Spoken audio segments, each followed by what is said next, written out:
Hello, my name is Dr. Andreas Dewitz, and I'm at Gulfcoast Ultrasound, and my hot tip of the day is an ultrasound exam protocol that I call the PICKLE exam. I use this exam when evaluating patients who present with shortness of breath.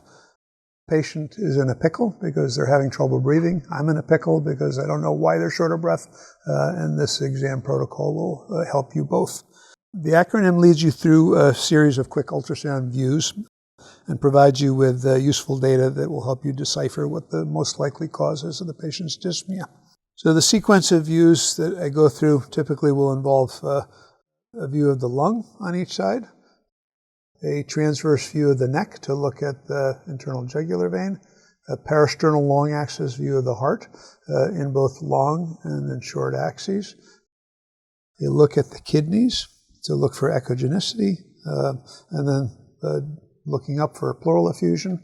Similarly on the other side, look for the renal echogenicity, look for your pleural effusion, and then a compression ultrasound from groin to popliteal fossa to look for a DVT on each side. The first portion of the exam is going to be done with the abdominal probe set to abdominal settings. It makes it a little bit easier for the setup because that's actually a useful default depth for both the lung ultrasound, the cardiac ultrasound, and looking at the kidneys as well. The P stands for pulmonary, and you look for the usual pulmonary findings. You look for A lines, B lines, gliding, consolidation, and you save the pleural effusion search for a little bit later. First, you focus on getting your pleural line horizontal in the image. So you basically rock your transducer back and forth until the pleural line is horizontal in your image. And then you angle your probe just a little bit medially until your A lines come into view. And then you know you're perfectly perpendicular with the lung surface at that point. Lung ultrasound and all ultrasound is really a dynamic process, and you're always trying to find the optimal angle of insonation to give you the best image to interpret. Moving the focus button to the pleural line will also help you get a better resolution of your lung ultrasound image. So if you scan the back of the chest, once you get your sagittal plane view horizontal on the screen, you angle your probe laterally to get the best image. On the anterior portion of the chest, you angle your probe a little bit medially until that family of A lines pops into view.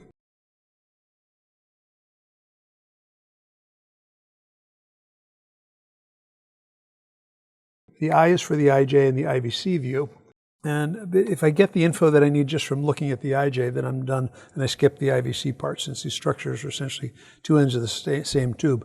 The abdominal probe is placed transversely over the base of the neck, anterolaterally with a very light touch. I'm going to turn your head a little bit to the left. And if I only see one small circle in the near field of the image, that's the carotid. If I see two circles, and I am seeing the internal jugular vein sitting on top of the carotid. If the patient is sitting bolt upright, and I see a plethoric IJ with no respirophasic variation, then I know that the central venous pressure is high for some reason. If there's normal respirophasic variation of the IJ, don't worry about fluid overload.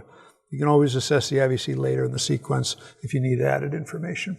The C is for the cardiac view using the abdominal probe in a parasternal long axis window.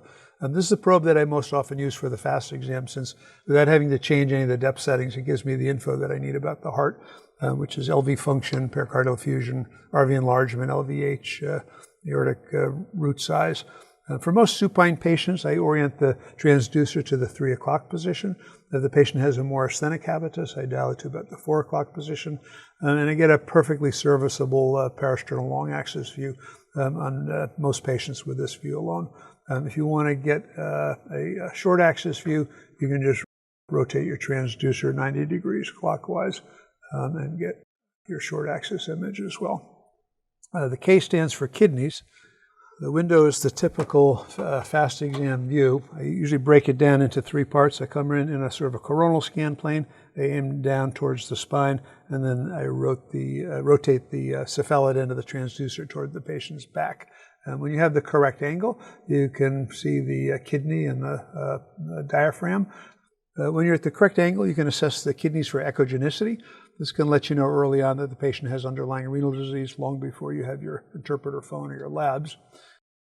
After noting the renal echogenicity, while still staying in that same oblique scan plane, angle your beam superiorly so you can assess for the presence of any pleural effusion or not. We do the same thing on the left side. Look for the echogenicity of the renal cortex, and then fan your beam a little bit superiorly to look at above the diaphragm to see if there's a pleural effusion. For the LE part of the PICKLE exam, lower extremities, you now switch to a linear ray probe set to DVT settings. Your goal is to do an extended compression point-of-care ultrasound from groin to knee. Since the majority of patients with a lower extremity DVT will have a clot in the popliteal region, you could start there and work your way up. If you see the clot, that rules it in early on, regardless of how far it tracks up the leg. The one procedural point I would emphasize is to focus on the clarity of the back wall of the target vessel. If you angle your probe so that the image of the back wall is bright and crisp, you're at an optimal angle of insonation for compressing the vessel. Placing your hand behind the leg to assist with vessel compression as you work your way down the leg is another useful tip. So there you have it. Your PICKLE exam can provide you with lots of useful diagnostic information to help you decipher the cause of your patient's dyspnea. Hopefully you and your patient now will no longer be in such a pickle. So that's my hot tip of the day. Now you give it a try.